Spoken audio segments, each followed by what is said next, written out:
and joy and peace. Jesus, Jesus, how I trust him, how approve him more and oh, Jesus, Jesus, precious Jesus, oh, for grace to trust him more. I'm so glad I learned to trust thee, precious Jesus, Savior, friend, and I know that thou art with me. He'll be with me till the end. Jesus, Jesus, how I trust him, how I prove him more and oh, Jesus, Jesus, precious Jesus, oh, for grace to trust him more. Amen, amen, amen. Before we do another song, allow me to take this opportunity just to invite those of us watching us online. Remember, this is the very first day of our AMR week of prayer. We want to welcome you. Wherever you are watching us from, just feel at the feet of Jesus. Just remember, this week we shall be beginning every day in the evening from 5 p.m. So ensure that you find time and be here in church physically to hear from the man of God, who has prepared a lot for us. Remember, this is AMR, Week of Prayer. Remind me as we join me as we sing song number 321 before we come to the theme song, the opening song. Number 321. Those of us who are here physically in church, may God bless you for making it happen that you may be here. I can still feel the presence of the Holy Spirit and the holy angels joining us here as we sing together. Jesus, my Jesus, I love thee. Can we just sing together where you're watching us from? My Jesus, I love thee. I know thou art mine. For thee all the follies of sin I resign. My gracious Redeemer, my Savior, thou art. If ever I love thee, my Jesus, this now.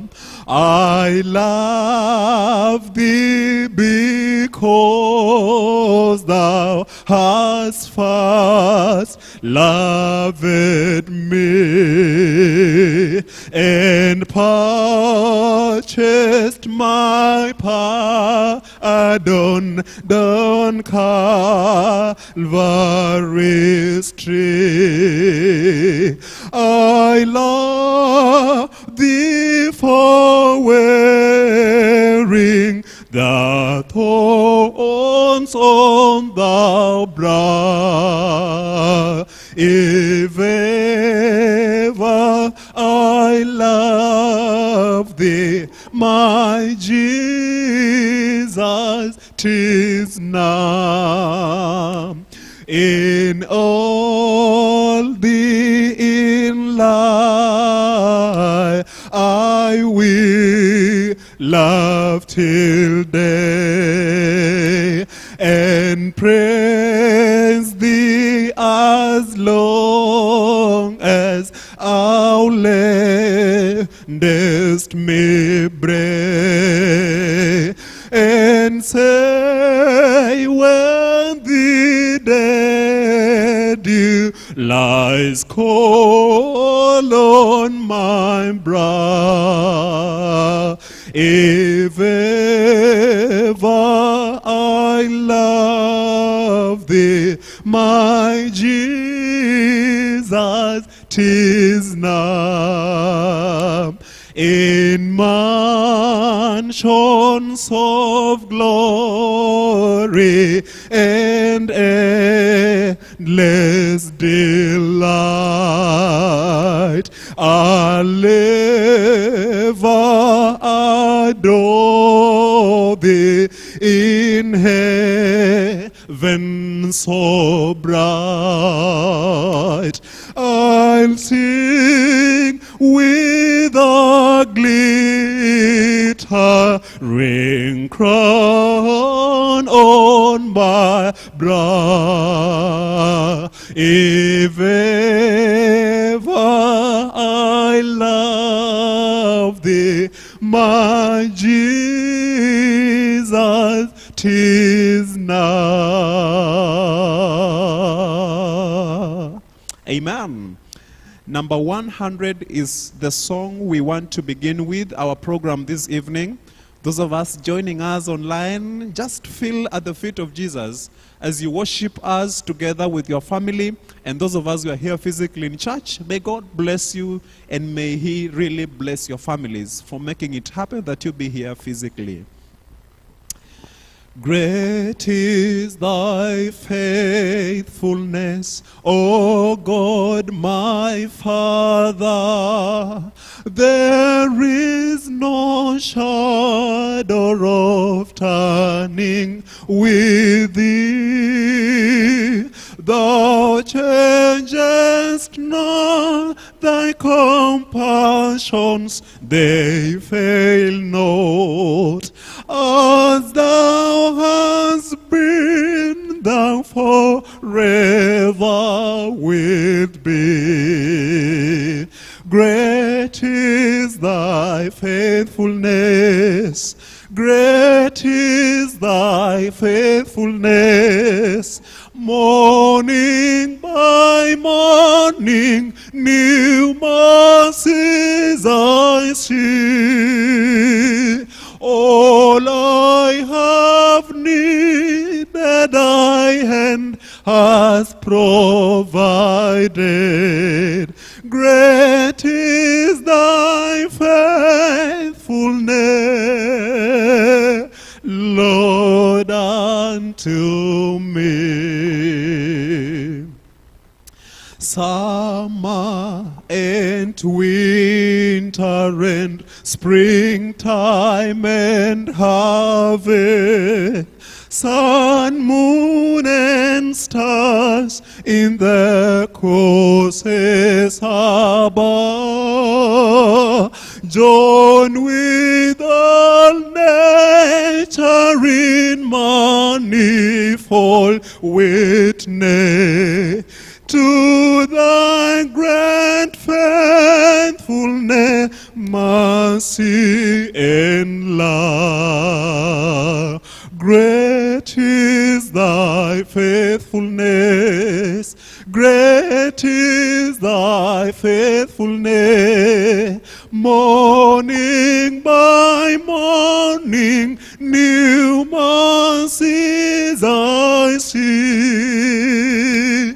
All I have needed, thy hand hath provided.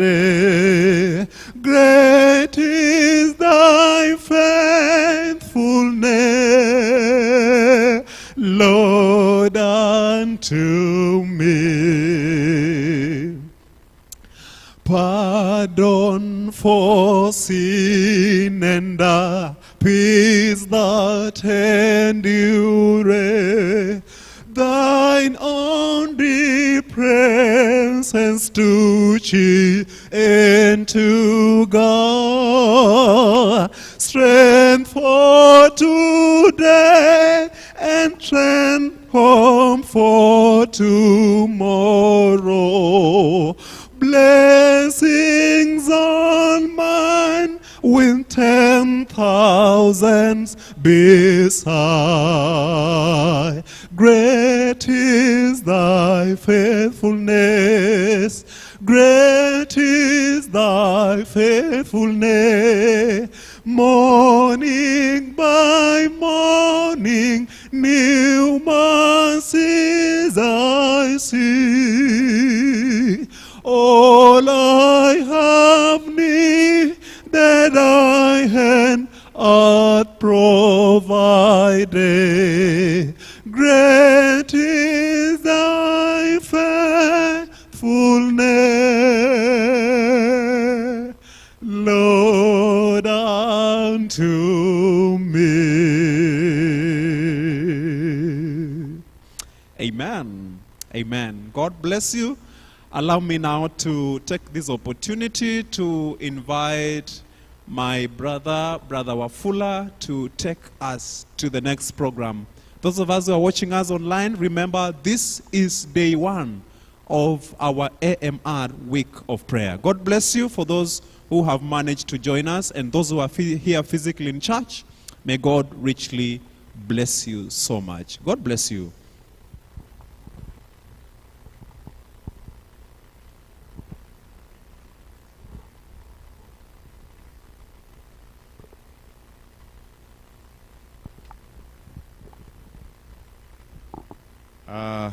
Bwana Yesu asifiwe.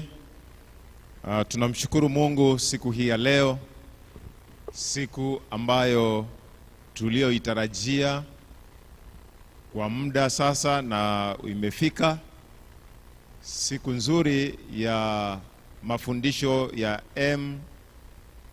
AMR ambayo itachukua takribani siku 7 kuanzia sasa na kuendelea.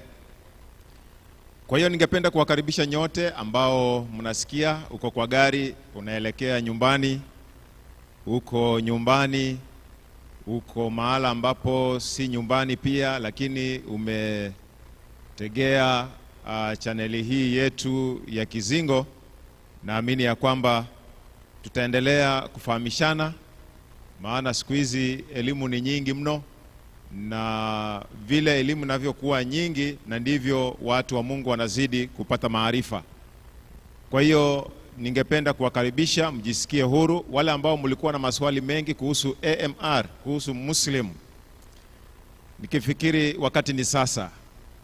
Wakati ni sasa wakuja na kusikiza, na kama kutakuwa pia na maswali, tutakuwa tunaandika maswali, tunampatia mwalimu, naye atakuwa anatusaidia kujibu maswali hayo.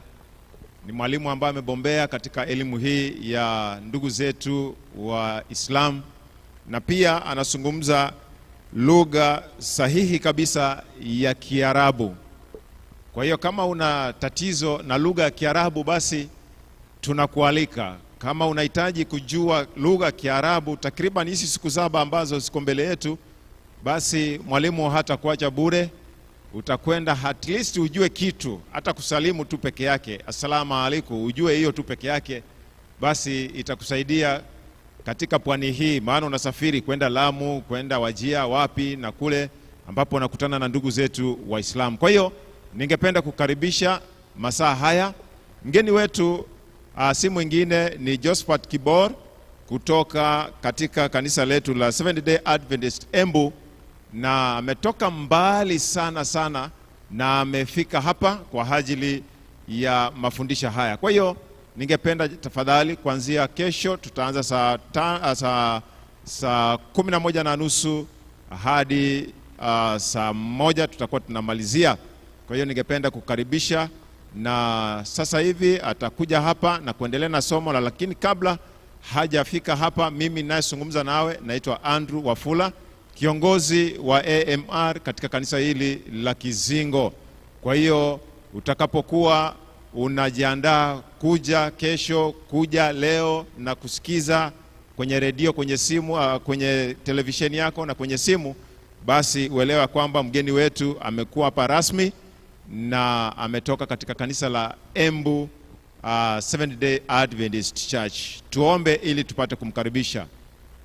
Asante Kristo kwa neema yako takatifu ambayo umetuwezesha kufikia wakati huu wa kuja na kulisikiza neno lako kupitia kwa mtumishi wako Josephat Kibori. kutoka sehemu za mbali kabisa kule Embu.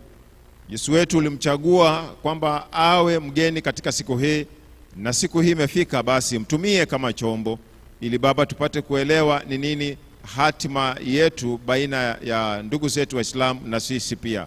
Tuboreshe urafiki wetu, na kando na urafiki Baba, waingie katika imani hii ambayo Baba umekusudia kila mmoja afikirie toba hii.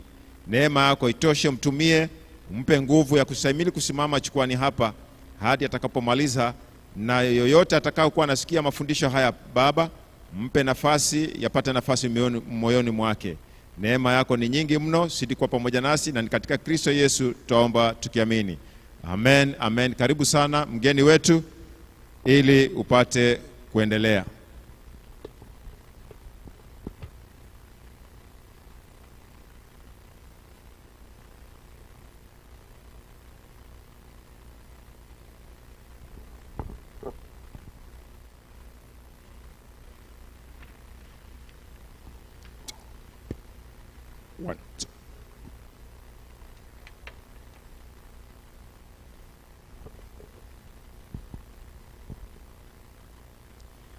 Basi ndugu wapenzi, nataka nichukue fursa hii niweze kuwasalimu assalamu alaikum wa rahmatullahi wa barakatuh.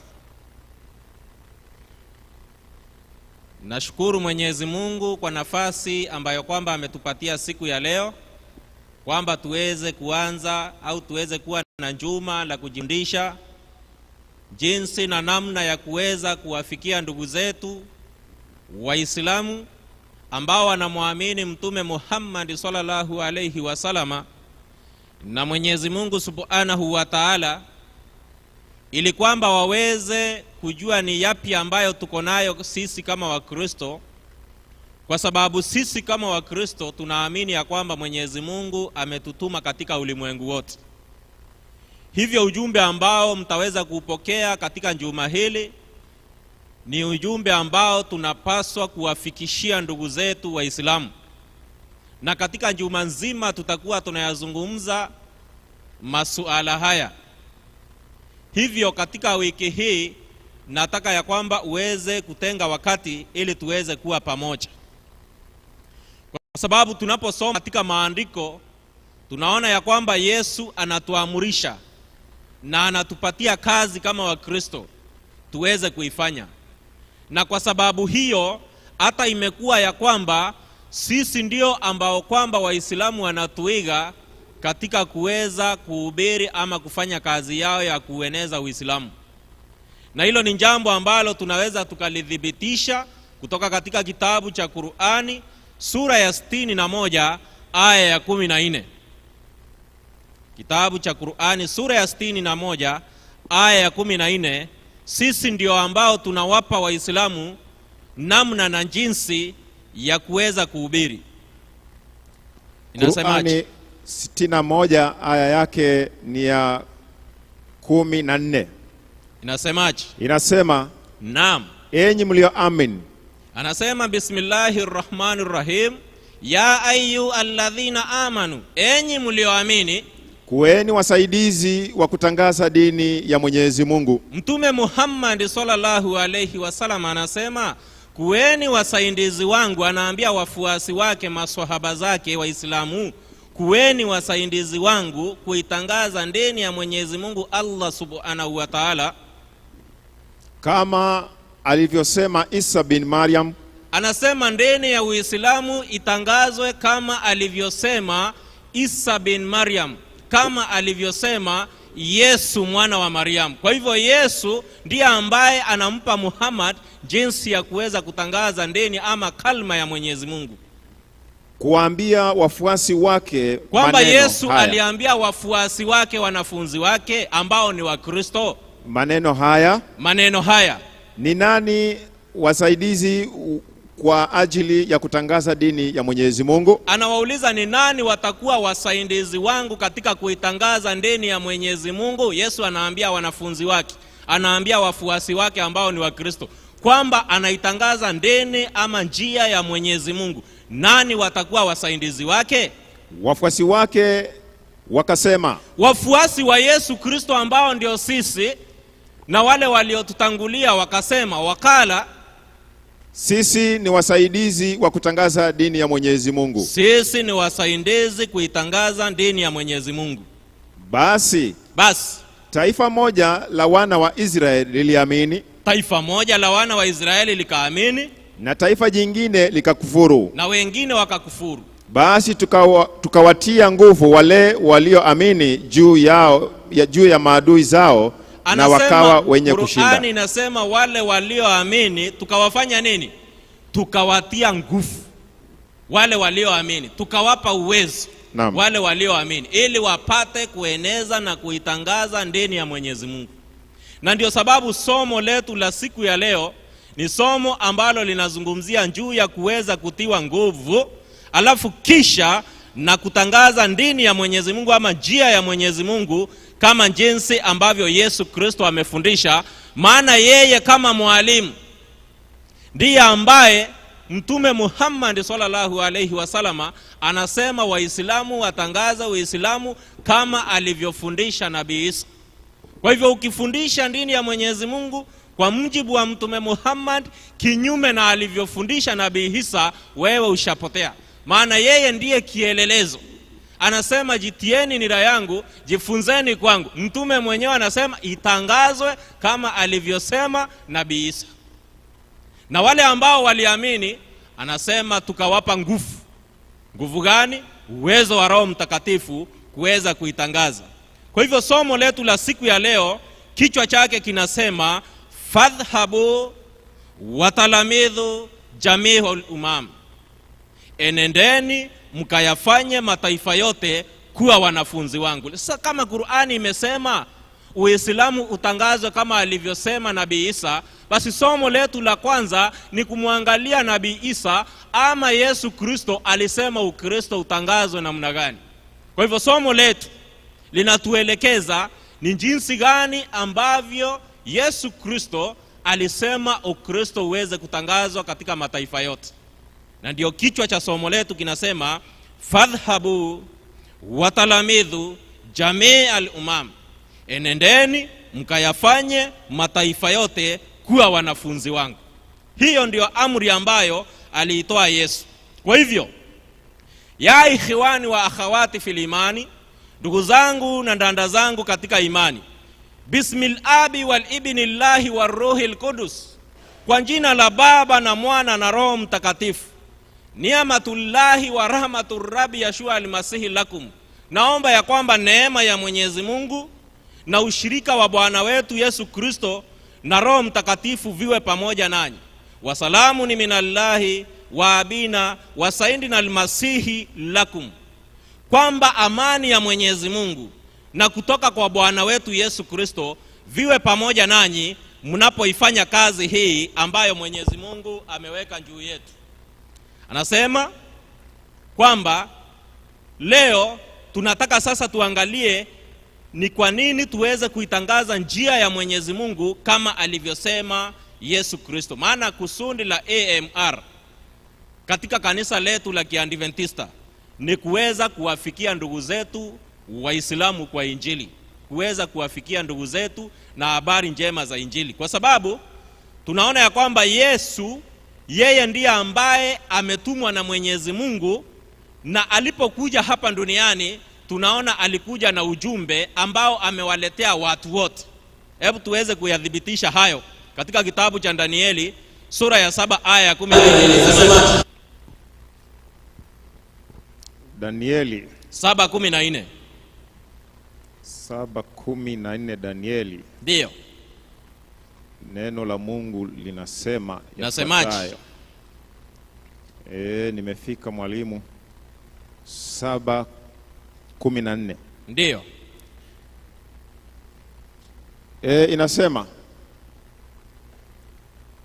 Inasema naye akapewa mamlaka na utukufu na ufalme, ili watu wa kabila zote na taifa zote na lugha zote wamtumikie.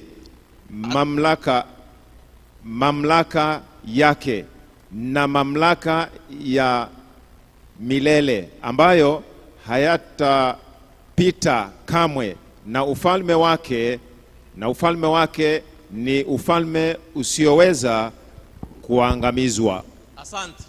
Neno la Mungu linasema ya kwamba naye akapewa nini? Mamlaka. Na nini ingine? Na nguvu. Twende haya neno baada ya neno, msomaji. Naam. Naye akapewa, tulikuwa 14 sio? Wacha tuende. Naye akapewa mamlaka. Naye Yesu akapewa mamlaka na nguvu na utukufu na utukufu na ufalme ili watu wa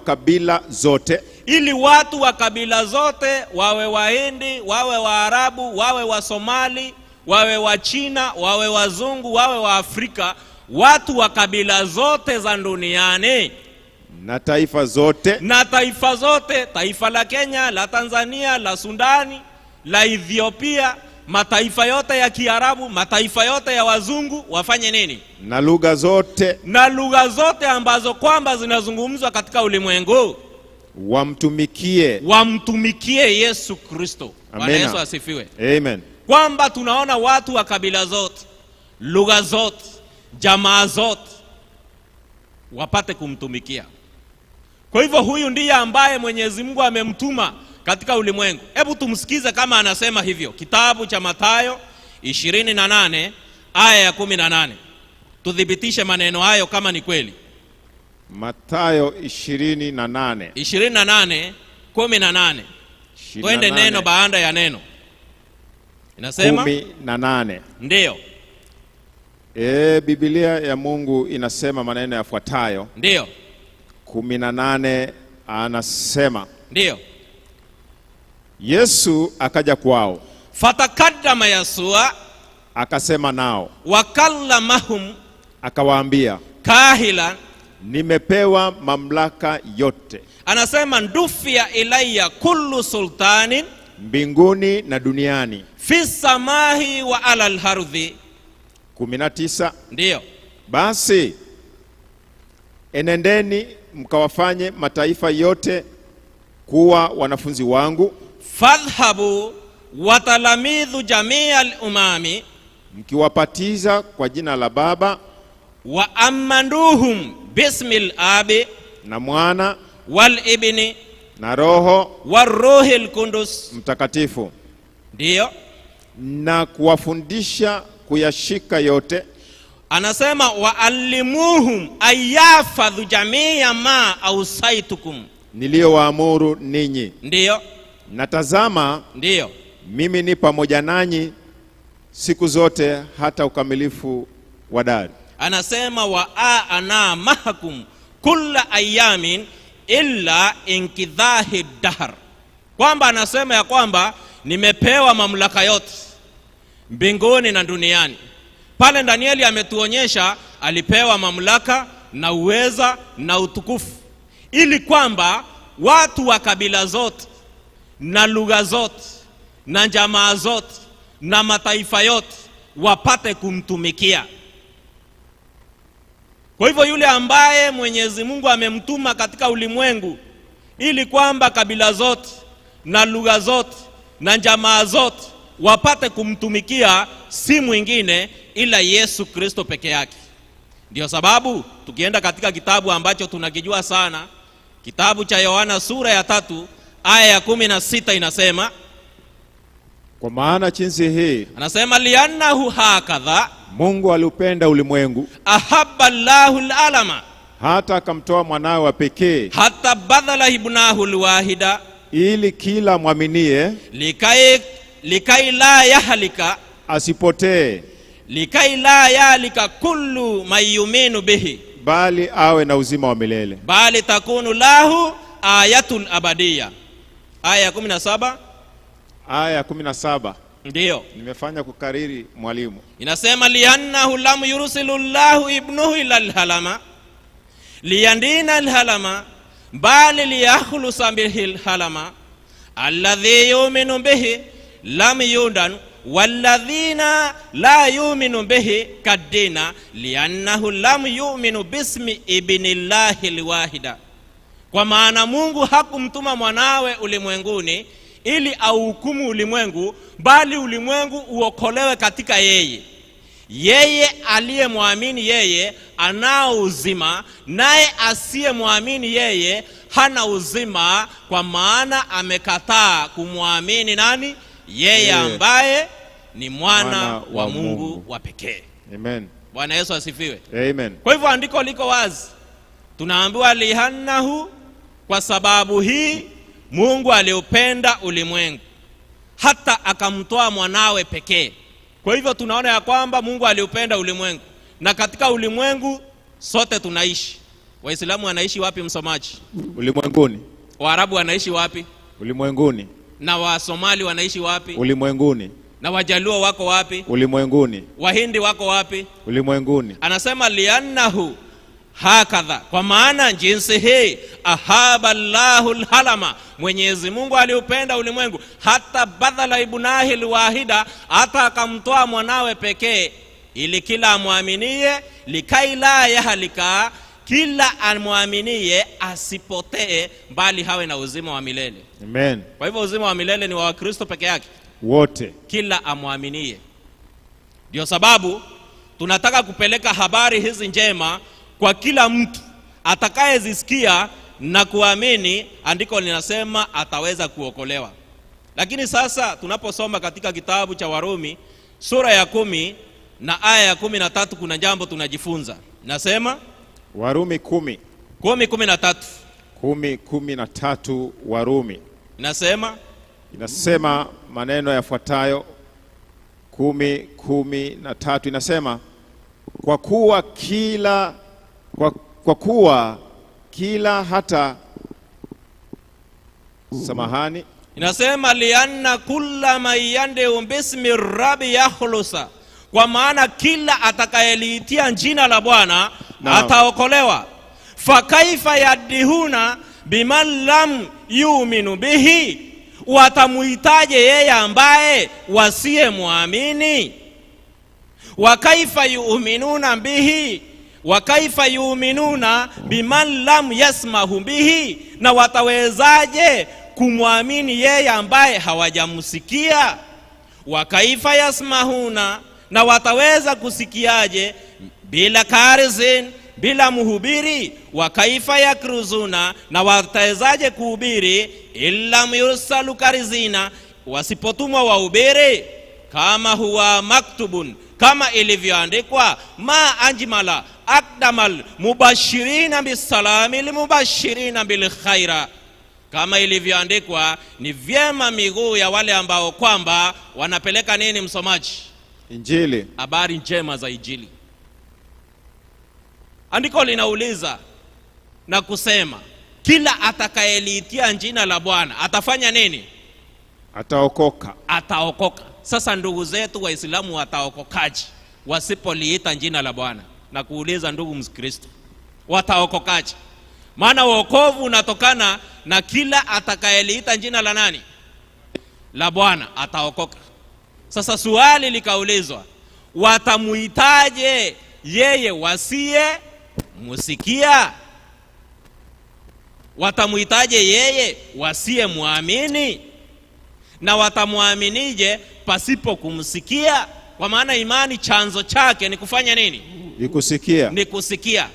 Imani ya kumwamini Yesu Kristo kuwa ni Bwana inatokana na kusikia.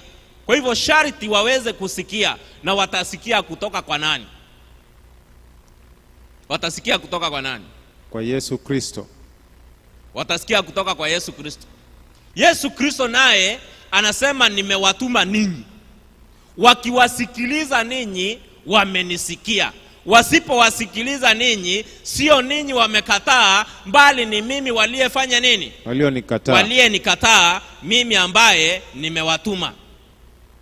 Ndio sababu akasema katika ile aya tuliyoisoma, fatakaddama Yasua wakala mahum kahila, Yesu akaja kwao na kusema nao akisema, dufia ilayya kullu sultani fi samai wa ala al-ardhi, nimepewa mamlaka yote mbinguni na duniani. Fadhhabu wa talamidhu jamii al-umam, enendeni mkayafanye mataifa yote kuwa wanafunzi wangu. Anasema wa amiduhum, na kuwabatiza bismilhabi, kwa jina la Baba, walhibni, na jina la Mwana, waruhil qudus, na Roho Mtakatifu.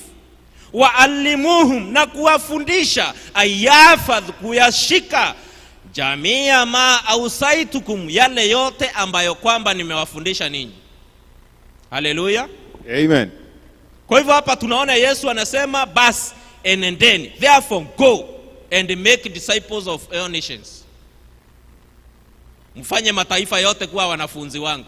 Kwa hivyo hatuna bundi kuweza kuingia katika taifa jirani la Wasomali na kuwafanya wanafunzi pale.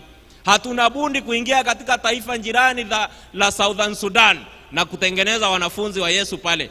Hatuna bundi kuweza kuvuka hata kwenda sehemu za Arabuni, sehemu za kule India, sehemu za kule Pakistani, sehemu za kule Misri, kule ambako ni Libya, kuweza kufanya wanafunzi wa Yesu pale. Na wapendwa, naweza kuwaambia hivi, saa hii teknolojia imeturahisishia kuingia katika mataifa yale. Hatuhitaji kupanda ndege sasa kuenda katika nchi ya Arabuni, ama katika nchi ya Indonesia, ama katika nchi ya Lebanoni, ama katika nchi ya Afghanistani. Saa hii twaweza tukawafikia watu walioko Afghanistani kwa teknolojia hii tunayoitumia. Bwana Yesu asifiwe. Amen. Sio sasa kupanda ndege, hapana. Twaweza tukawa na program, twaweza tukawa na kipindi ambacho kwamba tunakifanya na kuwafikia wale ambao wako katika zile nchi ambazo kwamba hawakubali mikutano ya injili kuweza kufanyika katika nchi zao. Bwana Yesu asifiwe.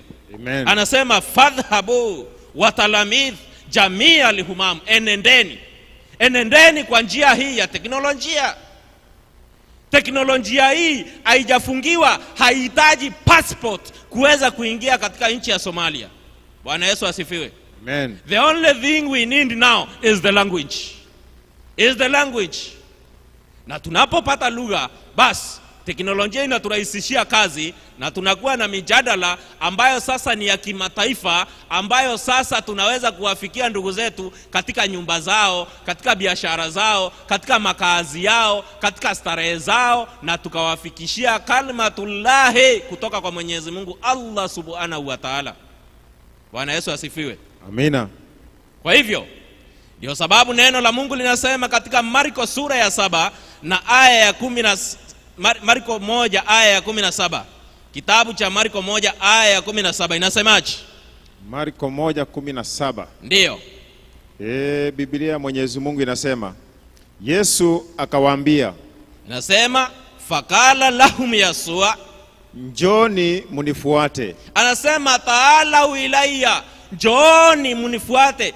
Taala ilayya, nami nitawafanya kuwa wavuvi wa watu. Anasema wasaajhalukuma sayyadai basharin, and I will make you the fishers of men.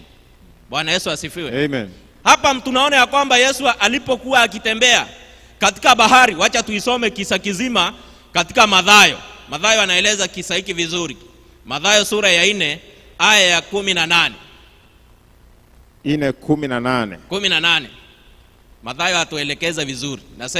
Anasema ndio, naye alipokuwa akitembea kando ya bahari, anasema ya Galilaya, wa ithkana Yasua mashian hinda baharil Galili, aliona ndugu wawili, habsara hawaini, Simoni aitwaye Petro, Simonu alladhi yukalu lahu Butrus, na Andrea nduguye, wa Andarawusa akhahu, wakitupa nyafu baharini. Anasema yulkiyani shabakatan fil bahar, kwa maana walikuwa wavuvi. Anasema fa innahuma kana sayyadaini, akawaambia, fakala lahuma, nifuateni, taala ilayya, nami nitawafanya kuwa wavuvi wa watu. Anasema wa atabiani wasaajalukuma sayyadai basharin, mara wakasiaja nyafu zao. Anasema falidhalika alwaqti taraka taraka shabaka watabihahu, wakaziacha nyavu zao na wakamfuata. Hapa tunaona Yesu anasema nini? Anasema taala uhilaiya, joni kwangu, wa atabiani, nifuateni mimi. Alafu kisha anawaambia hawa watu, wasaajihalukuma, nami nitawafanya ninyi sayyadai basharin, nitawafanya kuwa wavuvi wa watu. Amen. Bwana Yesu asifiwe. Amina. Nitawafanya kuwa wavuvi wa watu. Kwa hiyo kama kuna kazi ambayo Yesu anataka tuifanye, malengo ya AMR katika makanisa ni kuongeza wavuvi, ni kutafuta wavuvi. Yesu anatafuta wavuvi, awatume kwenye bahari ambayo ni ulimwengu, kisha waweze kufanya kazi ya kuvua watu kwenye maziwa, kwenye mito, kwenye bahari, na kuwaleta kanisani. Bwana Yesu asifiwe. Amina. Anasema nitawafanya kuwa wavuvi wa watu. Lakini kinachotangulia anasema taala uhilaiya, joni kwangu, wa atabiani, na kunifuata mimi, kisha thuma nitawafanya kuwa wavuvi wa watu. Kwa hivyo katika juma hili lote tunataka kuweza kuwafikishia ujumbe ili kuongezea wavuvi. Maana Mwenyezi Mungu ametoa vyombo vya uvuvi vya kisasa. Tukishatanda ile neti ya uvuvi, the gospel net, ya kwamba tunapoiweka kwenye bahari itaweza kuwavua. Na Yesu ametupatia equipment za uvuvi zenye hazitaweza kufeli, zenye zitaweza kuwavua wale ambao uwezi ukawafikia kwenye mikutano ya injili ya open hadhara, wale ambao wamo katika manyumba yao, wale ambao wamefungwa katika giza. Neno la Mwenyezi Mungu linasema Mwenyezi Mungu ametujalia, ametupatia vyombo vya uvuvi vya kisasa vyenye vina uwezo wa kuwavua hao wote. Na utashangaa kuona ya kwamba watu wa kila taifa, watu wa kila lugha, watu wa jamaa zote wamekusanyikana mbele ya kile kiti cha enzi wakisema wokovu na Mungu wetu na mwana kondoo. Bwana Yesu asifiwe. Utashangaa walivuliwa kwa njia gani hawa? Anasema nitawafanya kuwa wavuvi wa watu. Kwa hivyo hiyo ndio kazi ambayo Yesu Kristo anatupatia tuweze kuifanya. Ndio sababu anasema katika kitabu cha Mathayo 11 aya 28, inasemaje msomaji? 11:28. Ndio. Biblia Mwenyezi Mungu inasema, ndio, njooni kwangu. Anasema taala wilaya, njooni kwangu ninyi nyote ya jamii almutiabina, msumbukao, wathakilia, na wenye kulemewa na mizigo, ahmal dhakilun, nami nitawapumzisha. Anasema wa ana urehukum, aya 29. Jitieni nira yangu. Anasema ihmiluniri, mjifunze kwangu. Ihmiluniri alaikum wa ta'lamuna minni, kwa kuwa mimi ni mpole, lianni wandihun, na mnyenyekevu wa moyo, wa mutawathihul kalbi, nanyi mtajipatia raha nafsini mwenu. Fatajendu rahatan linufusikum, aya 30. Kwa maana nira yangu ni laini, lianna niri khafifun, na mzigo wangu ni mwepesi. wa himili khafifun. Amen. Bwana Yesu asifiwe. Amen. Yesu anaita kila mtu katika dunia, katika mataifa yote, katika lugha zote, katika kabila zote, katika jamaa zote. Anasema ya jamiul humam, enyi watu wa mataifa yote, taala uhilaiya, njooni kwangu, ya jamiul umam, enyi mataifa yote. Anasema njooni kwangu. Anasema wale wote ambao wana mizigo waweze kuja kwake. Anasema naye atawapumzisha. Suali, Waislamu wanasumbuka? Naam. Waislamu wana mizigo? Kabisa. Wasomali wana mizigo? Nyingi sana. Na Waarabu wana mizigo? Nyingi. Kwenye Qur'ani tukufu tumeambiwa ya kwamba Uislamu utangazwe kama alivyosema nani msomaji? Yesu Kristo. Kama alivyosema Yesu Kristo. Kwa hivyo Yesu Kristo ndiye kielelezo cha jinsi Ukristo na Uislamu inapaswa kutangazwa. Na ndio leo tunawafundisha alivyofundisha Yesu jinsi ya kutangaza Ukristo ndani ya Mwenyezi Mungu. Ama ni dini gani Qur'ani ilikuwa inasema Yesu aliambia wanafunzi wakaitangaza? Swali kwa Waislamu wale ambao wanaweza kuwa wanatusikiliza na wale watakaotusikiliza na wale watakaoisikia kanda hii, aliposema Mtume Muhammad sallallahu alayhi wasallama kwamba enyi Waislamu, ya ayyuhalladhina amanu muslimuni wa muslimati, itangazeni dini ya Mwenyezi Mungu kama alivyosema Nabii Isa. Mbona si kama alivyosema Muhammad sallallahu alayhi wasallama, ama alivyosema Hadija, ama alivyosema Aisha, ama alivyosema sahaba yeyote wa Mtume Muhammad sallallahu alayhi wasallama? Akasema tu kama alivyosema Nabii Isa kuwaambia wanafunzi wake ni nani watakuwa wasaidizi wangu katika kuitangaza dini ama kalma ya Mwenyezi Mungu. Somaji upo? Naam. Tuende katika kitabu cha Marko 1 aya Yohana, sio Yohana, tasamahani, kitabu cha Matendo ya Mitume 1:8.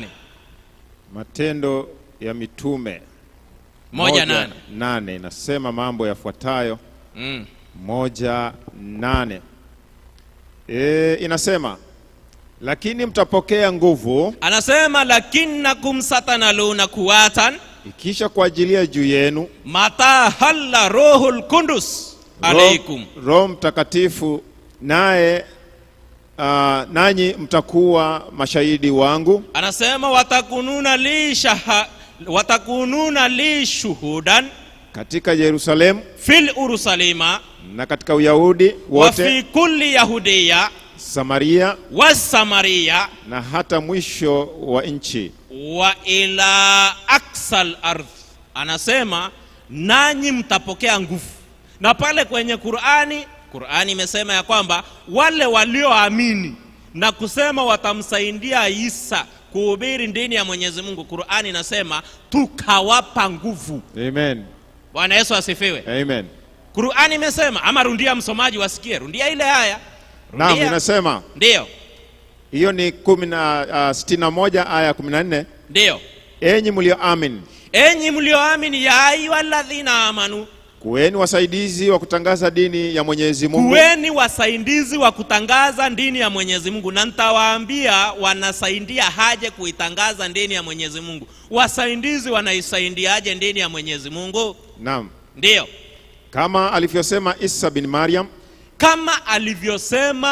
bin Maryam, kuwaambia wafuasi wake, akawaambia wafuasi wake. Wafuasi wa Isa bin Maryam wanaitwaje msomaji? Wanafunzi. Wanaitwa Wakristo. Ndio. Maneno haya, aliwaambia maneno haya.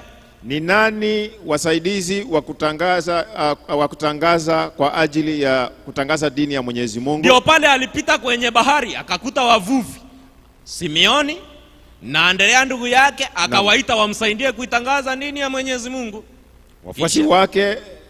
Wafuasi wake wakasema, sisi ni wasaidizi wa kutangaza dini ya Mwenyezi Mungu. Sisi ni wasaidizi wako na tumeacha shughuli zetu na kazi zetu na tutakusaidia wewe kuitangaza dini. Hata wakamuuliza, Bwana, tazama tumeacha wake zetu, biashara zetu, tukakufuata wewe katika kufanya kazi, tutapata nini? Naam. Yesu akawaambia nini? Anasema, ndio. Basi taifa moja la wana wa Israeli liamini, taifa moja likaamini, na taifa jingine likakufuru, na wengine wakakufuru. Basi tukawatia nguvu wale walioamini juu ya maadui zao. Qur'ani ikasema ya kwamba wale waliomwamini Yesu na kumsaidia kazi yake na kukubali kuifanya kazi yake, Qur'ani inasema tukawatia nguvu, nao wakawa wenye kushinda kukubwa. Qur'ani inasema Wakristo waliomwamini Yesu wakatiwa nguvu za Roho Mtakatifu, wakawa wenye kufanya nini msomaji? Kushinda. Wakawa wenye kushinda, si kushindwa. Amen. Kushinda. Kwa hivyo wakati wowote Wakristo wanapojitolea kuifanya kazi ya Mwenyezi Mungu, wanatiwa nguvu, wanapewa uwezo, wanakuwa ni wenye kushinda. Bwana Yesu asifiwe. Amen. Ndio hapa Yesu anawaambia wanafunzi wake hiyo hali ya kutiwa nguvu katika kitabu cha Matendo 1:8 ile tumesoma. Ndio anasema lakini sasa satanaluna kuwatan, mtapokea nguvu matahalla ruhul kundus, atakapokuja Roho Mtakatifu alaikum juu yenu, watakununa, kisha mtakuwa shuhudan, mtakuwa mashahidi wangu fi Yerusalema, katika Yerusalema, wa fi kulli Yahudia, na katika Uyahudi yote, wa Samaria, na Samaria, wa ila aksal ardhi, na katika miisho ya ulimwengu. Zile nguvu, ule uwezo utawawezesha ninyi kuwa mashahidi wangu katika Yerusalemi, katika Uyahudi, katika Samaria, na hata miisho yote ya ulimwengu. Amen. Alafu wakawa wenye kushinda. Hakuna kisa hata kimoja tunakisoma cha wafuasi wa Yesu walishindwa. Wengine waliuawa, kuuawa si kushindwa. Maana ndio sababu Yesu aliwaambia katika kazi hii mtadhihakiwa, mtahukumiwa, mtauawa, lakini mimi nalijenga kanisa langu, wala milango ya kuzimu haitalishinda. Mpenzi, nataka nikwambie ni kanisa peke yake Yesu anasema atalijenga mwenyewe, yani atajenga watu wake. Kanisa ina maana ya watu. Anasema nitalijenga kanisa langu, wala milango ya kuzimu itafanya vita na kanisa la Yesu Kristo. Kuzimu imetengeneza silaha za kupigana na injili ya Yesu Kristo.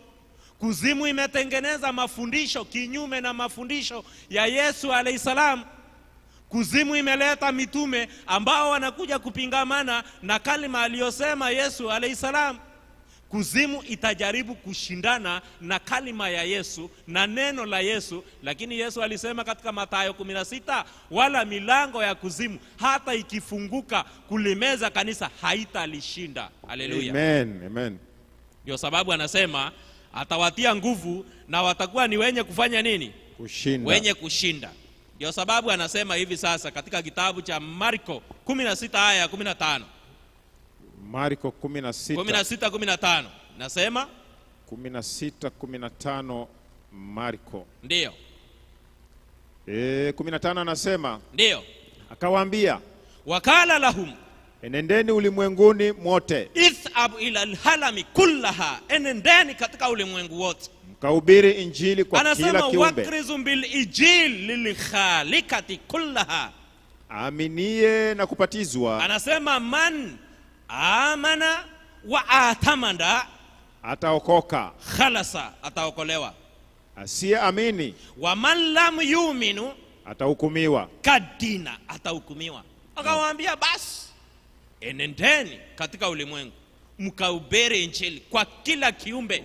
Kwa hivyo hakuna kiumbe ambacho hakitaweza kuhubiriwa injili. Hivyo ndivyo alivyosema Yesu. Anasema fadhabu, therefore go, ithab, go ila alhalam, katika ulimwengu wote. Na ndio sasa nakuambia Mwenyezi Mungu alikuwa ametufichia sisi siri, akasema siku za mwisho maarifa yataongezeka, na sasa maarifa yameongezeka. Tumepata njia, tumepata namna ya kuweza kuingia katika mataifa ambayo hatungaliweza kuingia na neno la injili. Saa hii neno la injili tunaona ya kwamba tunaweza tukalifikisha katika nchi ambazo Biblia imepigwa marufuku.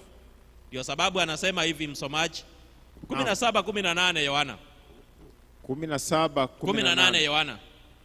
Yohana Mbatizaji 17:18. Biblia inasema maneno yafuatayo 18.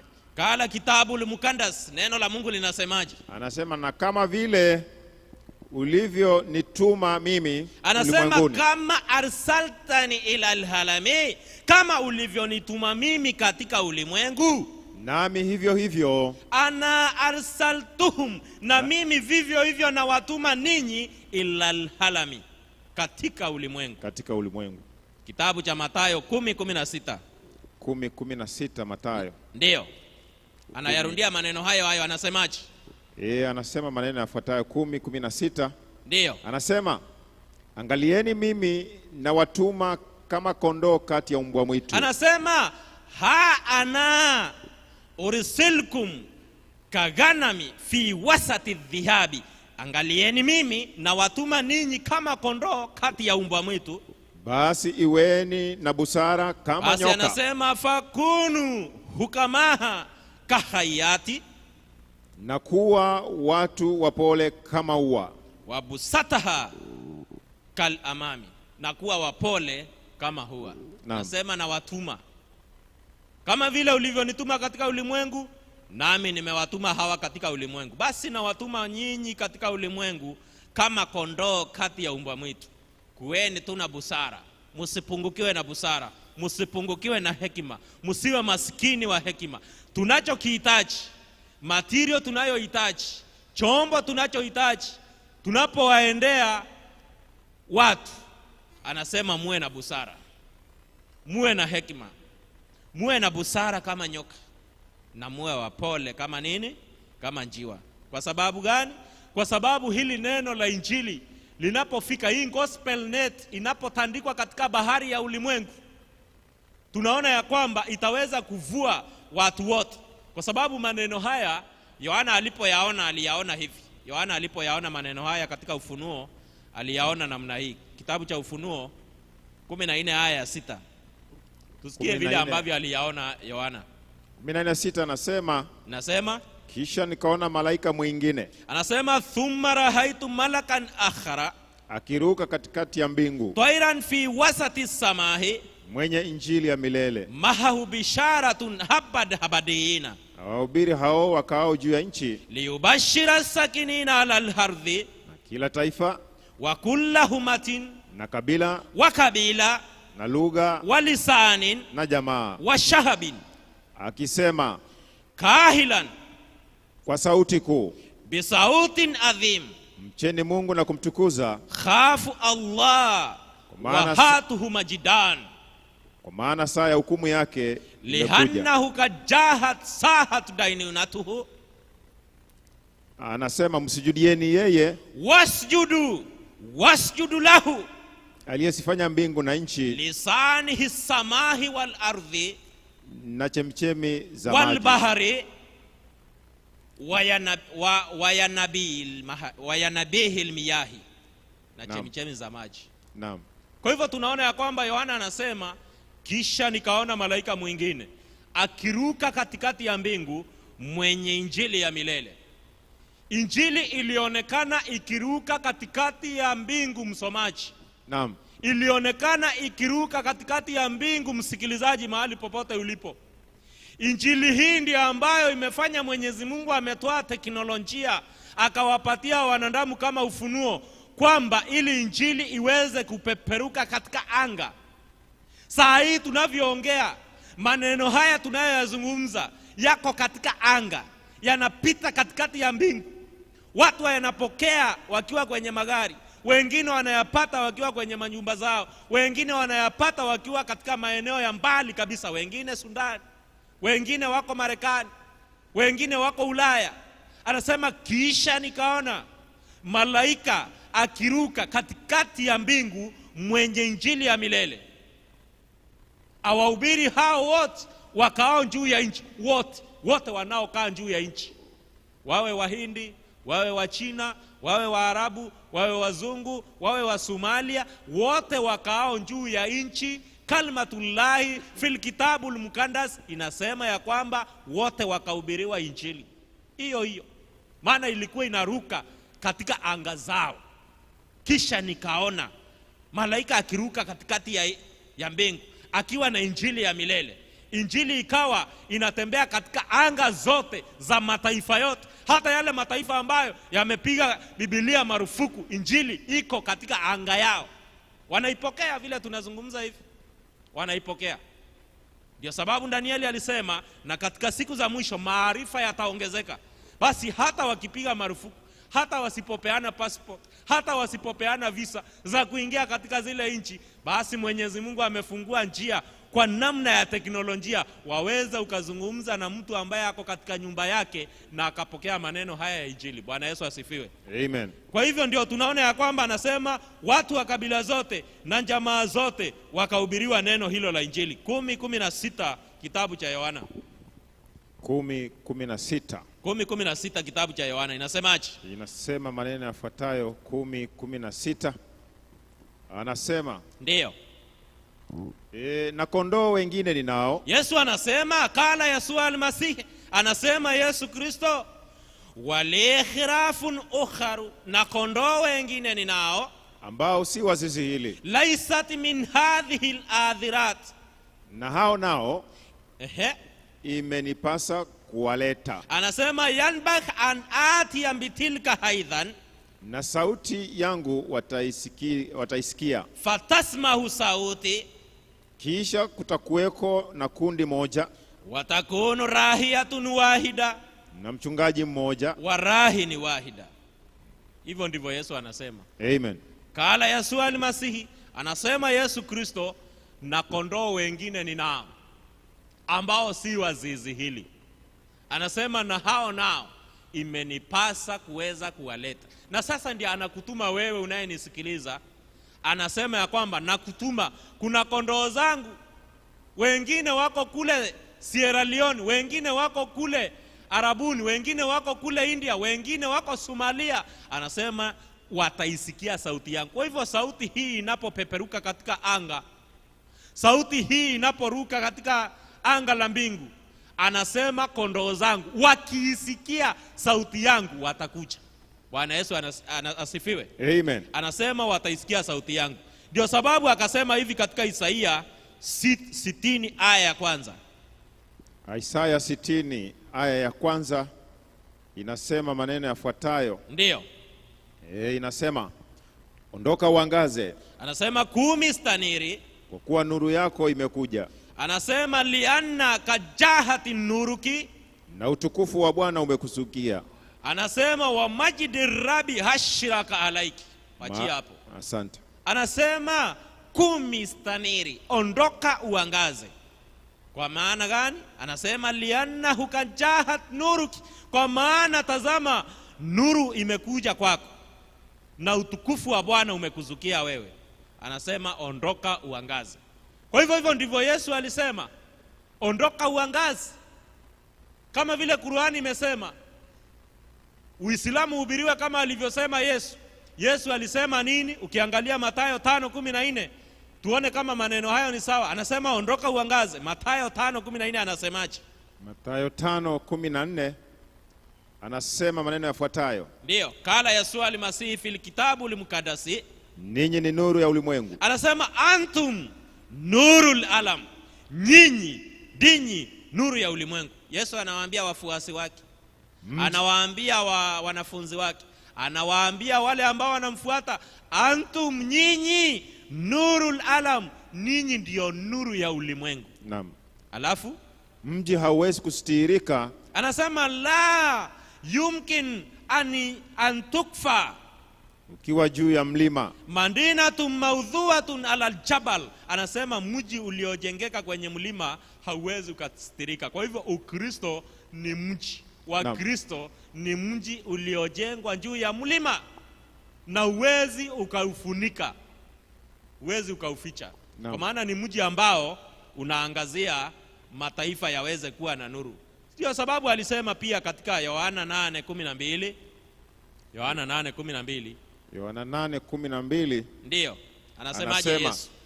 Basi Yesu akawaambia, ndio tena akisema, mimi ndimi nuru ya ulimwengu. Anasema thumma qala mahum Yashua aidhan kahila anahu wa nurul alam. Kawaambia tena Yesu, mimi ndimi nuru ya ulimwengu, yeye anifuataye hata kwenda gizani. Anasema mai yatibahani fala yamshi fi dhulumati, bali atakuwa na nuru ya uzima. Bali yakunu lahu nurul hayat.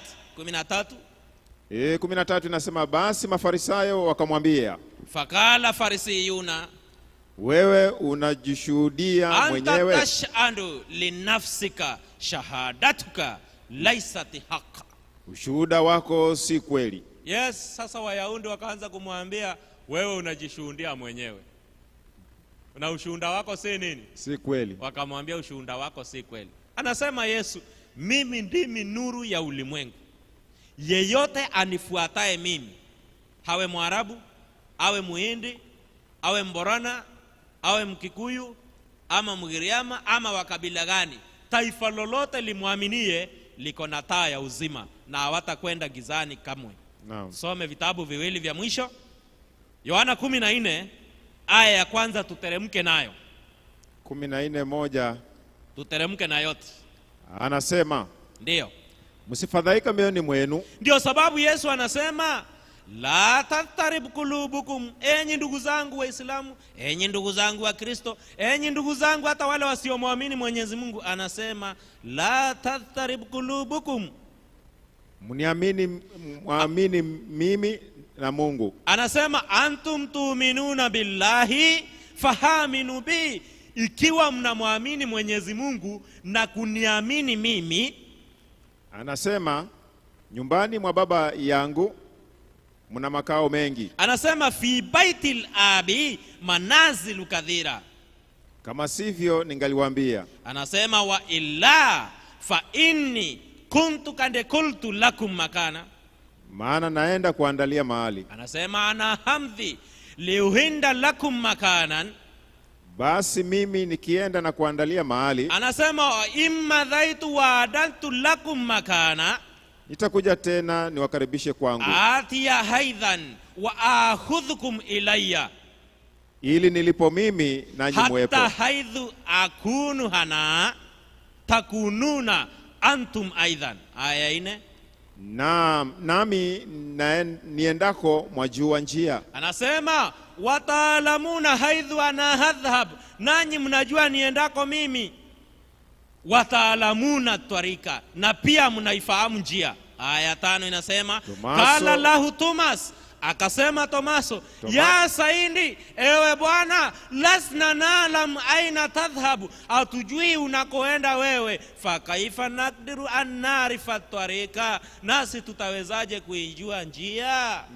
Aya 6, kala lahu Yesu almasihi, akamwambia Yesu Kristo, anahu at-tariku wal haqqa wal hayatu, laisa ahadun yati ila alhabi illa bi. Yesu akamjibu na kumwambia Thomas, mimi ndimi nini?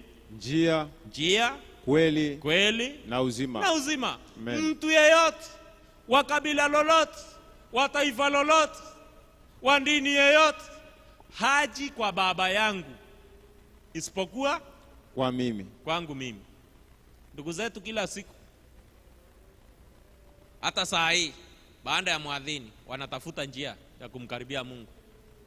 Ombi lao kila siku liko na mstari mmoja, linasema, wacha ni useme, wanasema Bismillahirrahmanirrahim, alhamdulillahi rabbil alamin, arrahmanirrahim, maliki yaumiddin, iyyaka na'budu wa iyyaka nasta'in, ihdina siratal mustaqim, siratal ladzina an'amta alaihim ghairil maghdubi alaihim waladdallin. Wacha nikwambie tafsiri. Baada ya hiyo dua ambayo usomwa kila siku, kuna mstari huo unasema ihdina siratal mustaqim, ewe Mwenyezi Mungu tuongoze katika njia iliyonyooka, tuonyeshe njia iliyonyooka, siratal ladhina an'amta alaihim ghairil maghdubi alaihim waladdallin, sio njia ya wale ambao umewakasirikia. Kila siku wanatafuta njia. Sisi hapa Yesu amesema nini?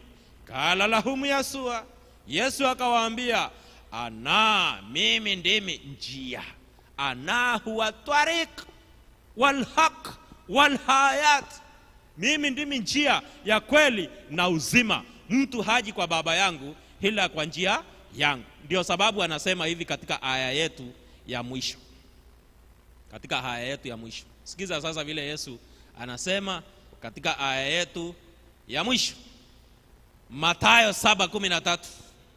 7:13 kitabu cha Mathayo. Inasema, ndio, ingieni kwa kupitia mlango ulio mwembamba. Kala Yesu al-Masih fil kitabu al-Muqaddas, anasema Yesu katika kitabu kitukufu cha Biblia, anasema hondokholo minal babi thaik, maana mlango ni mwembamba, liannahu wasihul babu, na njia ni pana iendayo upotovuni, warahabu tariqu alladhi yuadihi ila alhalak, nao ni wengi waingiao kwa mlango huo. Anasema wakadhiruna humul ladhina yadkhuluna minhu, bali mlango ni mwembamba. Anasema ma hadhiyaka albaba, na njia imesonga iendayo uzimani. wa akrabat tariqa alladhi yuadihi ila alhayati, nao waionao ni wachache. Anasema wakaliluna humul ladhina yajidunahu, nao ni wachache waionayo. Pia basi Yesu anasema basi ingieni katika uzima, ingieni katika jannatullahi, ingieni katika njia ya Mwenyezi Mungu, njooni kwangu, ingieni katika njia iliyo nyembamba, ingieni kupitia kwa mlango ulio mwembamba. Yesu anasema anahu albab, mimi ndimi mlango wa kuingia nao.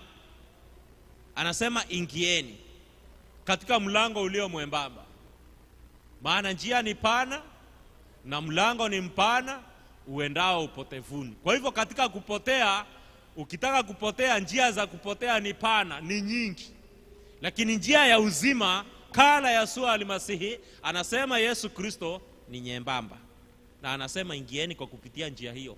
Sasa ndio tutaendelea kuwafunza ndugu zetu waijue hii njia ambayo ni nyembamba, ambayo inaenda uzimani, ambayo ni Yesu Kristo, ambayo imesonga. Waujue huu mlango ambao alisema ya kwamba mimi ndimi mlango wa kondoo, ambao kondoo zote wanapaswa waweze kupitia wakiingia katika zizi. Maana alisema na kondoo wengine ninao ambao sio wa zizi hili, na inanipasa niweze kuwaleta ili kuwe na mchungaji moja na kundi moja. Kwa hivyo ndugu zetu, katika kumalizia kipindi chetu cha siku ya leo, kuna wito, na wito una mambo mawili ambayo tumejifunza katika siku ya leo, kwamba anasema enendeni mkayafanye mataifa yote kuwa wanafunzi wangu. Hilo ni jambo la kwanza.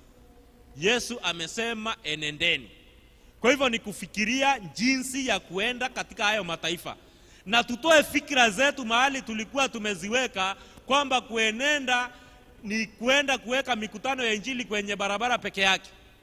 Hiyo ni njia moja, na ni njia ambayo imetumika zamani. Sasa kuna njia nyingi, kama vile ambavyo niko hapa ninazungumzia na ninaongea na watu wengi ambao wako sehemu mbalimbali.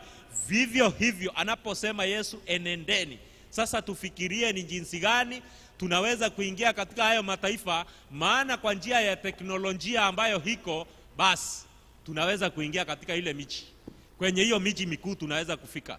Amesema enendeni mkawafanye mataifa yote kuwa wanafunzi wangu. Ya pili amesema nitawafanya kuwa wavuvi wa watu. I will make you fishers of men. Na ndio Mwenyezi Mungu ametupatia teknolojia, ametupatia gospel net, ametupatia vyombo vya kazi, ametupatia vyombo vya uvuvi vya kuweza kupita kwenye bahari kuu na kuweza kuwavua samaki wa sampuli zote na kuweza kuwaleta katika himaya ya Yesu. Amesema nendeni mkawavue watu, nitawafanya kuwa wavuvi wa watu. Kwa hivyo katika juma hili wito wangu wa siku ya leo kwako ni kwamba Yesu anaandikisha wavuvi. Je, ungependa kuingia katika kazi hiyo ya uvuvi ili tukawavue watu mahali ambapo wako? Tuweze kuwavua wale ambao wako katika hizo nyumba za giza, wengine wako baharini, wengine wako sehemu mbalimbali. Je, unakubali huu mwito tuweze kuwavua, tuweze kupewa hivi vyombo? Maana hiyo ndio kazi Yesu ametuachia, ya kuweza kuwafanya wanafunzi, kuwavua alafu na kuwafanya wanafunzi. Na huo ndio mwito wangu. Nataka kusema Bwana aweze kuwa pamoja nanyi, Bwana aweze kuangazia nuru za uso wake, Bwana awape neema, awafundishe neno lake, awape hekima, awape maarifa, awape mali, awape nguvu, awape afya, awape moyo, na zaidi tuweze kutoka na kuifanya kazi yake. Salamu alaikum wa rahmatullahi wa barakatuh. Mungu aweze kuwa pamoja nanyi. Asante. Tupate kuomba kwa kufunga kipindi hiki. Abana alladhi fi samawat, liyatakandas ismuk, liyati malakutuk, litakun mashiatuk, kama fi samahi kadhalika ala al-ardh. khubzana kafafana atina liyawma waghfir lana dhunubana kama nahnu nakfir haidhan lilmudhinibina ilaina wala tudkhilna fi tajribatin lakin najinna minash shirir lianna lakal mulka wal quwata wal majda illa al abad nusalli hadhihi bismi yasua al masih amin.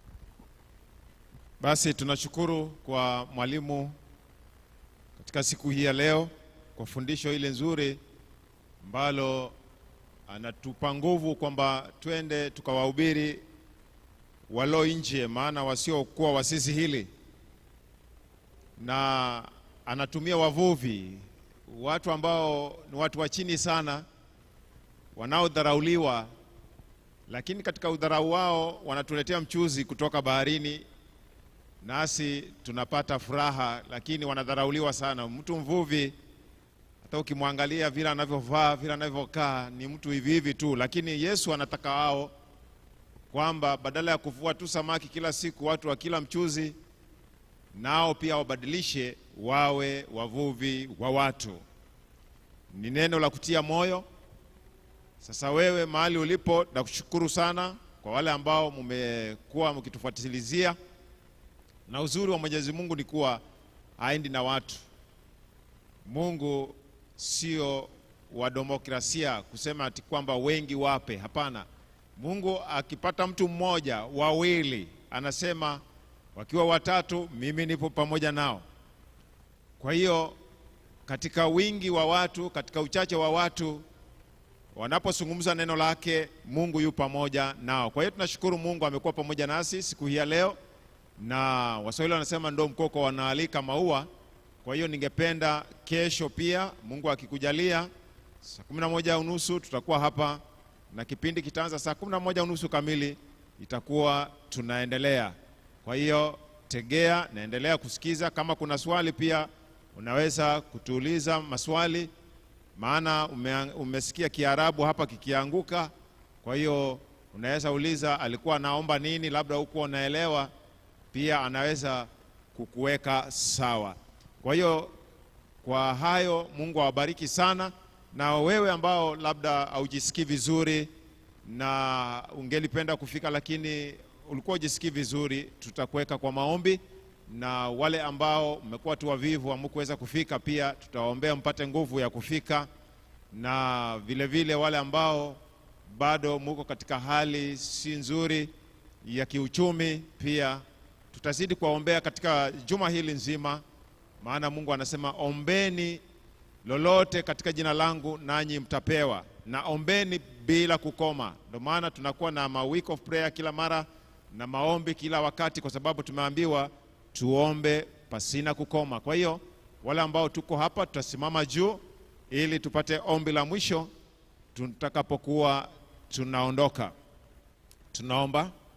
Asante Kristo kwa mtumishi wako ambaye umemleta kutoka mbali kule Embu hadi akafika mahala hapa na kulifundisha neno lako kupitia kwa maandiko yako matakatifu, ikitumia vitabu viwili, Biblia na Qur'ani, ili Baba tujue hatima ya ndugu zetu na vile vile hatima yetu ya siku hizi za mwisho.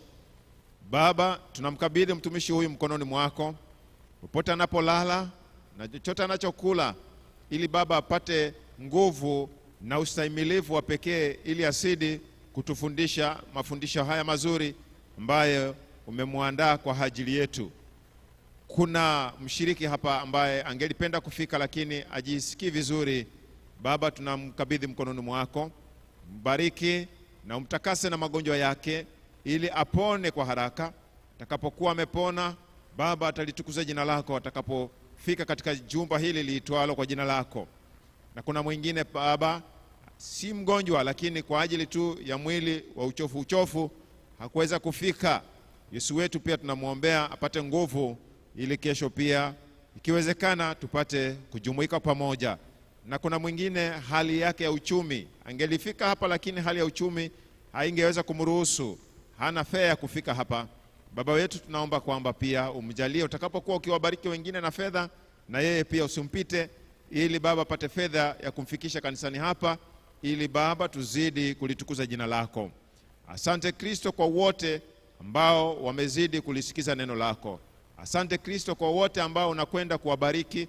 Asante Kristo kwa wote ambao unaenda kuwaponya. Neema yako itoshe. Masaa haya tunapofumkana kila mmoja kwa zamu yake, nenda nasi hadi tutakapokutana tena kesho, na ni katika jina la Kristo Yesu twaomba tukiamini. Kila mtu aseme amen, amen. Mungu na awabariki sana.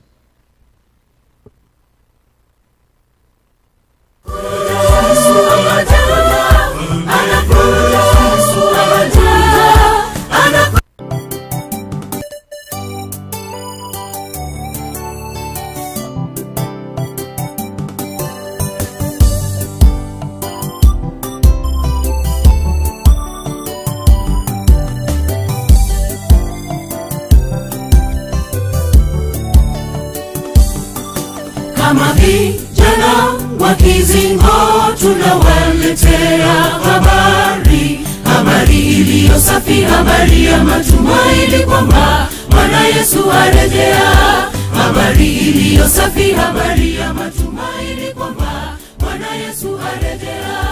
Kama vijana wa Kizingo tunawaletea habari iliyo safi, habari ya matumaini kwamba Bwana Yesu arejea. Habari iliyo safi, habari ya matumaini kwamba Bwana Yesu arejea. Anakuja Yesu, anakuja Yesu mfalme wetu, fanya matengenezo yako tuende naye. Ni Masihi,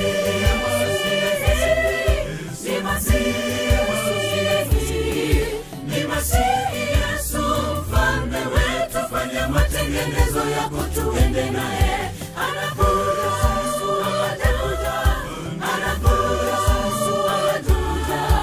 anakuja Yesu mfalme wetu, fanya matengenezo yako tuende naye. Ni Masihi,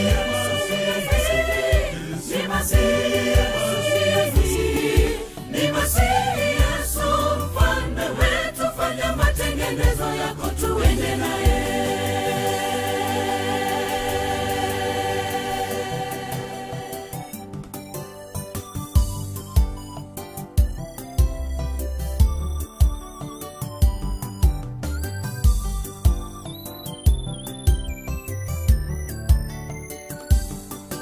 Msipotoshwe na mafundisho ya uongo, kurudi kwake Bwana ni karibu sana. Tuamke tusilale usingizi tena, wokovu wetu umekaribia sana.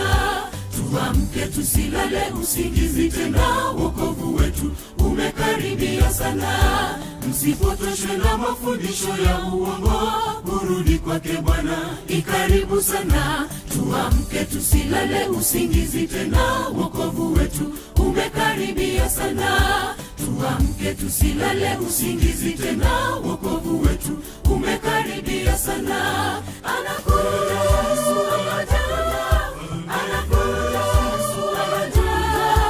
anakuja Yesu mfalme wetu, fanya matengenezo yako tuende naye. Ni Masihi,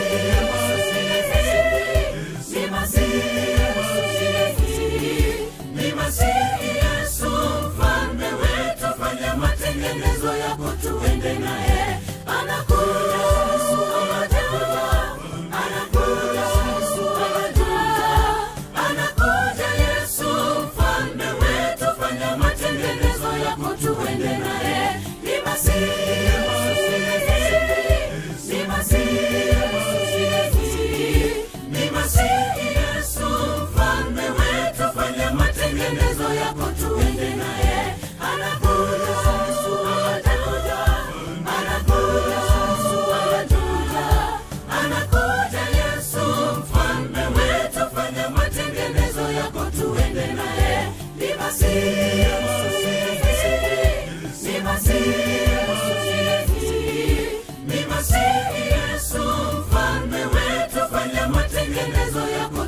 tuanze naye.